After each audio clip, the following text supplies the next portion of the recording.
அவர் சத்தத்திற்கு உங்கள் அன்போடு கூட வரவேற்கிறேன். லூக்கா இந்த சுவிசேஷத்தின் புஸ்தகம் 10வது அதிகாரம் 33வது வசனம். பின்பு சமாரியன் ஒருவன் பிரயாணமாய் வருகையில் அவனை கண்டு மனதுருகி கிட்ட வந்து அவனுடைய காயங்களில் எண்ணெயும் திராட்சை ரசமும் பார்த்து காயங்களை கட்டி அவனை தன் சுய வாகனத்தின் மேல் ஏற்றி சத்திரத்துக்கு கொண்டு போய் அவனை பராமரித்தான். பாருங்கள், நம்மளுடைய வாழ்க்கையில் நம்மளுடைய நோக்கம் ரொம்ப முக்கியமானது. நிறைய பேர் அவங்களுடைய நோக்கத்தின்படியே வாழணும்னு நினைக்கிறாங்க, அவங்களோட விருப்பத்தின்படி வாழணும்னு நினைக்கிறாங்க.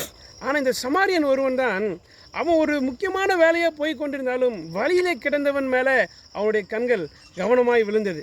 அவனை காப்பாற்ற தன்னுடைய இருதயத்தை அவன் பக்கமாய் சாய்ந்து அவனை தன் சுய வாகனத்தில் ஏற்றி சத்திரத்தில் கொண்டு போய் அவனை பராமரிக்கிற காரியத்தை நம்மளால் பார்க்க முடியும்.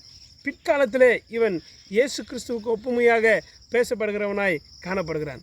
நம்மளுடைய நல்ல செயல் கிறிஸ்துவை நம்ம வாழ்க்கையில் காண்பிக்கும். God bless you. ஆமென்.